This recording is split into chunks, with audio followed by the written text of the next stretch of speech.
Imagine you're a scientist returning from vacation. Your lab is a disaster.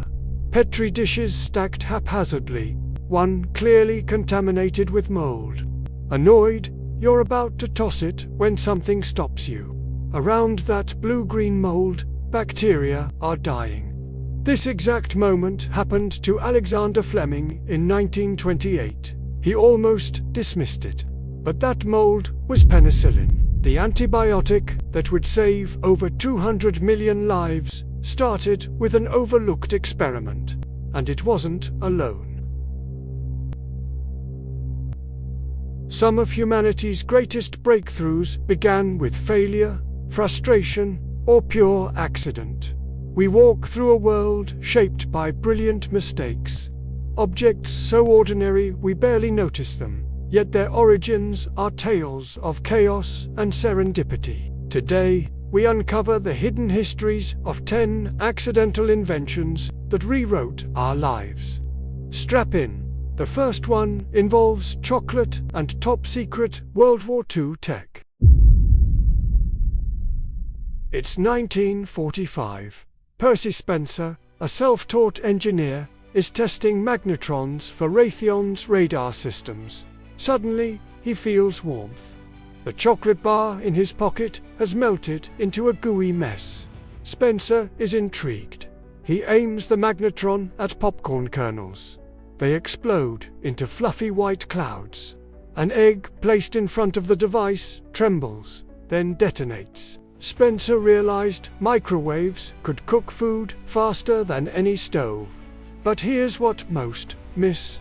Raytheon initially dismissed kitchen appliances as trivial.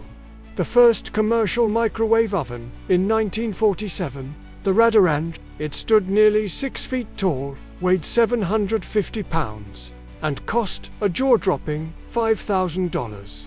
Only in 1967 did the countertop version emerge, revolutionizing kitchens forever. That melted chocolate bar reshaped global eating habits. Rewind to 1853.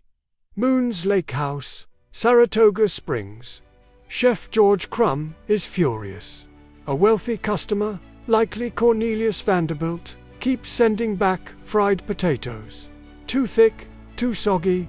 Exasperated, Crumb slices potatoes paper thin, fries them to a crisp, and drenches them in salt. A sarcastic insult, but the customer loves them. Saratoga chips become a sensation. Crumb opens his own restaurant, capitalizing on the accidental hit. What happened next changed snack culture forever. By the 1920s, mechanized production turned this kitchen mishap into a global industry. Today, we munch over 15 billion pounds of potato chips annually. All from a chef's angry retaliation. Now, let's shatter expectations. Paris, 1903. Chemist Edouard Benedictus knocks a glass flask off his cluttered shelf. It crashes to the floor. He cringes, expecting shards. Instead, the flask holds its shape, cracked but intact.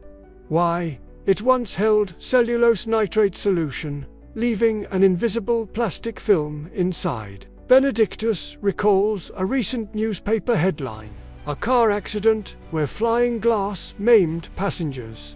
He connects the dots. His accidental discovery becomes triplex safety glass. By 1919, Henry Ford installs it in every Model T, making cars survivable. That unbroken flask on a lab floor, it's the reason your windshield doesn't explode on impact. But accidents aren't just physical. Sometimes they're sweet. 1879, Johns Hopkins University. Chemist Konstantin Fallberg works late synthesizing coal tar derivatives. Exhausted, he rushes home without washing his hands. At dinner, his bread tastes intensely sweet. His wife tastes nothing unusual. Fallberg licks his thumb. Eureka, the sweet residue. Benzoic sulfamide. He names it saccharin. But the real shock came when he realized its power. 300 times sweeter than sugar, with 0 calories. Sugar shortages during World War I rocketed saccharin to fame. Today, artificial sweeteners are a $7 billion industry, born from dirty hands and a distracted mind. Speaking of distraction, let's talk about a sticky situation. 1942, Eastman Kodak Lab. Dr. Harry Coover tries creating clear plastic gun sights for World War II rifles. He experiments with cyanoacrylates. Disaster. The compound bonds instantly. It glues lenses to prisms, instruments to tables. Coover abandons it as useless. 9 years later, working on jet cockpit canopies, his colleague Fred Joyner accidentally rediscovered the same adhesive. Joyner coated a refractometer lens with it. The lenses fused, but this time, Coover saw potential. Superglue hit markets in 1958. Here's the twist you never knew.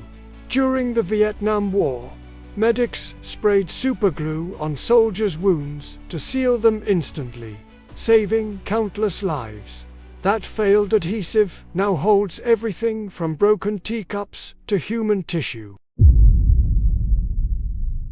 Which brings us to, perhaps, the most gloriously useless accident. 1968, 3M Labs. Chemist Dr. Spencer Silver wants a super strong adhesive. Instead, he creates a weak, reusable glue that barely sticks. Colleagues dub it loser glue. Silver spends 5 years pitching it, finding no takers. Enter Art Fry. 1974. The choir singer is frustrated.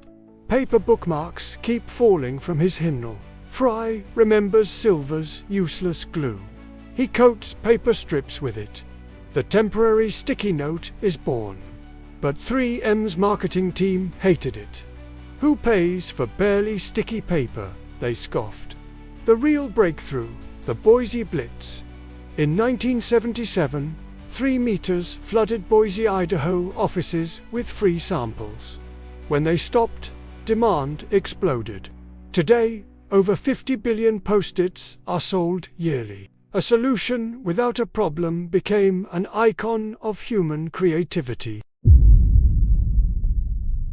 Now, let's crank up the heat. 1839. Charles Goodyear is bankrupt, jailed for debt, yet obsessed with stabilizing rubber. Natural rubber melts in summer, cracks in winter. In a desperate kitchen experiment, Goodyear accidentally drops a rubber sulfur mix onto a hot stove. It chars but doesn't melt. The edges are elastic and weatherproof. Vulcanization. But Goodyear's tragedy is gut-wrenching. He spent his life defending patents, dying $200,000 in debt in 1860. His name, licensed by Frank Siebling for Goodyear Tire in 1898, long after his death. Every tire on Earth owes him. Yet he never saw a dime. Vulcanized rubber enabled the Industrial Revolution, from gaskets to telegraph wires to, yes, your car tires. While Goodyear struggled, another kitchen accident brewed. Battle Creek Sanitarium, Michigan. 1894, Dr. John Kellogg and brother Will Kellogg seek digestible wheat substitutes for patients. They boil wheat, forget it, overnight.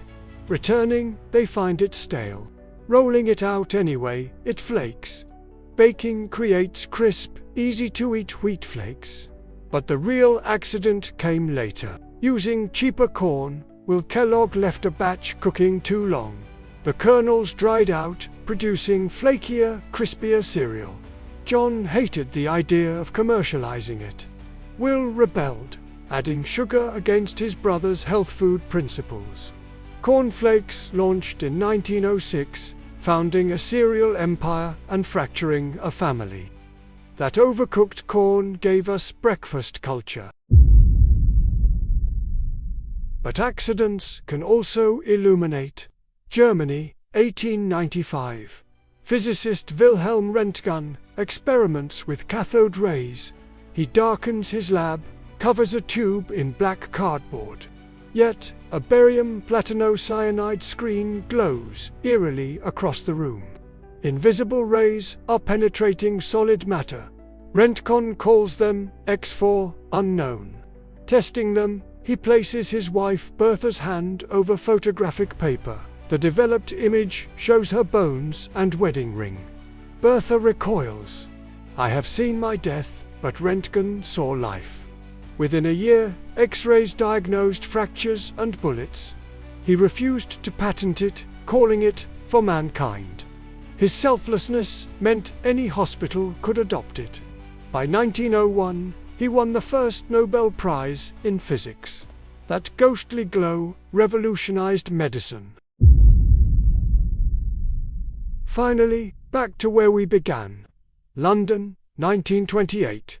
Alexander Fleming returns from holiday. His messy lab holds a petri dish smothered in Staphylococcus bacteria, now contaminated with penicillin mold. Most see failure. Fleming sees a halo of dead bacteria around the mold. He identifies the mold's bacteria-killing secretion, penicillin. But here's the hidden tragedy. Fleming couldn't purify it. For 10 years, penicillin sat unused. Enter 1940. Oxford scientists Howard Florey and Ernst Chain, facing World War II's horrific infections, rediscovered Fleming's paper. They purified penicillin, turning it into a miracle drug.